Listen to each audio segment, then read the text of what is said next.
Buenas, hoy vamos a hablar de un tema de historia, concretamente del Neolítico en la península ibérica. Como sabemos, la prehistoria se divide en dos grandes períodos, Paleolítico y Neolítico. Pues bien, el paso del Paleolítico al Neolítico se hace a través de un período intermedio llamado Mesolítico. ¿Pero qué es el Neolítico? Pues además de saber que el Neolítico es el período más moderno de la industria de la piedra, donde los hombres fabricaban sus herramientas mediante golpes, percusión o presión, el Neolítico constituye el paso de una economía depredadora y destructiva a otra economía de producción. ¿Cuáles son los rasgos que caracterizan la cultura neolítica? Pues en primer lugar se me ocurre la invención de nuevas técnicas como el arado, la cestería, la cerámica, el hacha pulimentada y la agricultura como actividad propia del Neolítico. El hombre queda vinculado a la tierra que trabaja y que cultiva, apareciendo el poblado como asentamiento de personas. El hombre va a producir alimento. También es verdad que existe un seminomadismo basado en actividades agrícolas y pastoriles. Surgen, como es lógico, diferencias culturales. Pues bien, teniendo en cuenta todo esto, ahora sí podemos hablar del Neolítico en la península ibérica.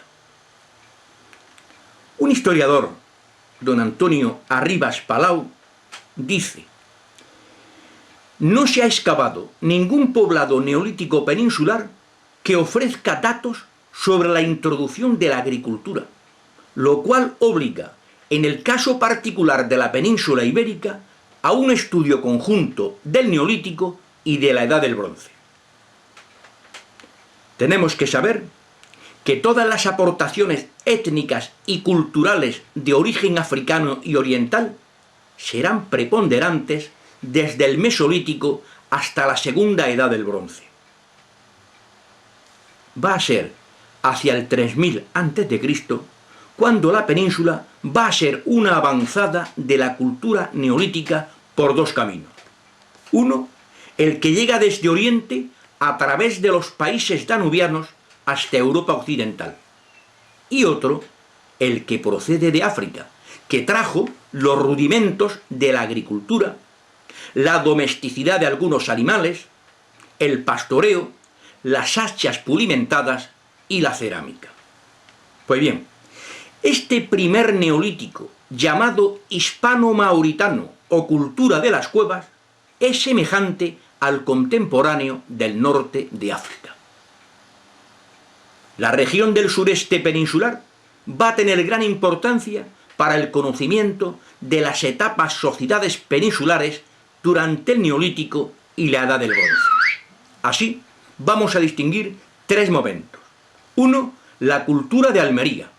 Otro, la cultura de los millares o del vaso campaniforme. Y otro, la cultura argárica. Vamos a empezar con la cultura de Almería.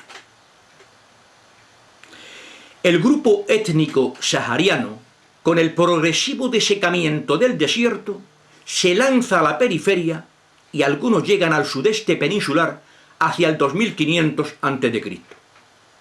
Eran minorías guerreras y construyen poblados fortificados en lo alto de los cerros, instalándose primeramente en la comarca de Almería y de ahí su nombre, cultura de Almería, y de ahí se van a expandir por el Levante, por Cataluña, por el Valle del Ebro y por la Meseta.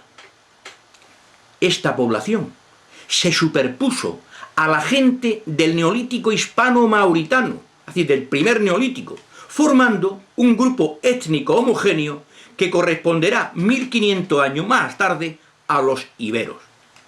Pues bien, la cultura de Almería, desarrollada en una segunda fase neolítica de la península, enlaza con el primer bronce o eneolítico, que ya conoce la metalurgia, quizás aportada por oleadas de pueblos asiáticos a quienes se debe el florecimiento cultural peninsular a comienzos del segundo milenio a.C. hay otros teóricos indigenistas que la consideran producto autóctono, aprovechando los abundantes yacimientos de cobre de fácil extracción existentes en Almería. En este momento tiene mucha importancia el megalitismo. Mega, grande, litos, piedra. Grandes construcciones de piedra. Pues bien, el megalitismo, de origen oriental, se extiende por la península en este momento. Y son construcciones con grandes bloques de piedra, un poco antes del 2000 a.C., y tienen un origen marítimo, y se relaciona con el comercio del metal y se identifica con una nueva concepción religiosa de culto a los muertos. Desde Portugal, los megalitos se extienden hacia Galicia y la Baja Andalucía, donde aparecen galerías cubiertas en las cuevas de Menga, en Antequera, y también los sepulcros del Romeral, en Antequera. Pues bien, todo esto es reflejo de una sociedad estratificada donde el poder de los grandes levanta esas enormes construcciones de piedra transportadas desde muy lejos. En otro momento que estamos viendo es la cultura de los millares o del vaso campaniforme. El tipo de cerámica con forma de campana invertida, con una decoración incisa de motivos geométricos en zonas paralelas, tuvo auge en Europa en el periodo 2100-1600 a.C.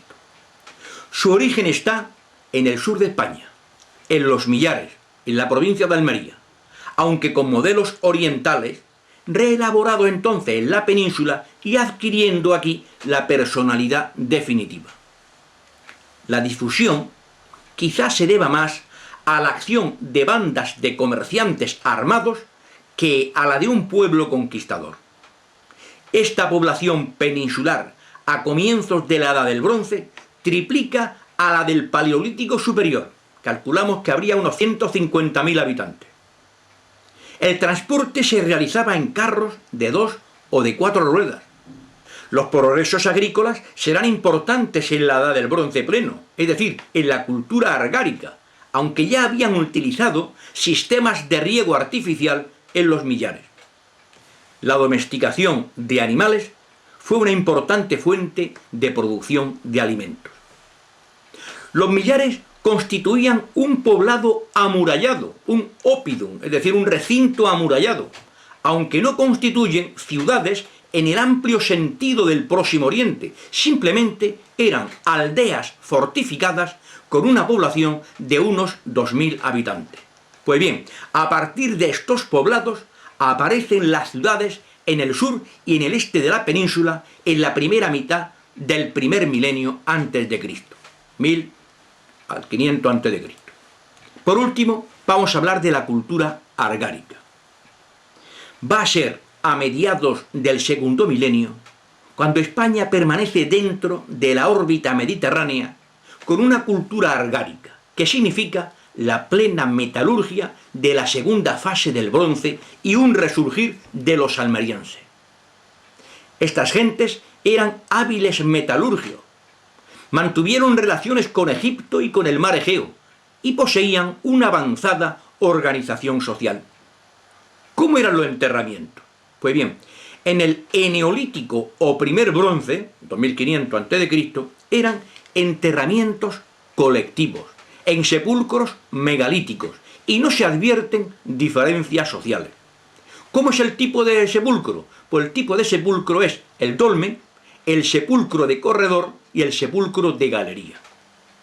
¿Y cómo es entonces estos enterramientos en el bronce pleno o argárico, en el 1500? Pues estos enterramientos ahora van a ser individuales, con diferencia en los ajuares, y así dan una diferencia social. Los enterramientos son con ajuares uniformes, es decir, todos tienen una espada, un puñal, un cuenco o dos cuencos, según sea el muerto, el fallecido, hombre o mujer. Y existían también objetos de adorno, como diademas, brazaletes, anillos de oro y anillos de plata. Va a ser ya después, a partir del 1200 a.C., cuando se realizan oleadas escalonadas de personas desde el año 1000 al siglo IV a.C. Hacia el siglo VIII penetran por los Pirineos los ilirios, los ligures y los protoceltas, que son los de la última fase del bronce europeo. Va a ser en el siglo VII y en el siglo VI cuando va a tener lugar la invasión de los celtas, que se extienden por la península y extienden y difunden el hierro. Y en el siglo VI y en el siglo V tiene lugar la celtización de la península. Los indoeuropeos son celtíberos. Pues bien, la formación de los pueblos hispanos es un proceso lento, donde interviene Europa, África y Oriente, pero todo sobre una base mediterránea. O sea, el Mediterráneo va a ser fundamental. Así, en el 1100 a.C., los fenicios fundan Cádiz, que es la ciudad más antigua de Europa occidental. En el 700, los griegos. En el 500, los cartagineses conquistan el litoral. Pero en fin, esto ya será tema histórico para otra sesión. Muchísimas gracias.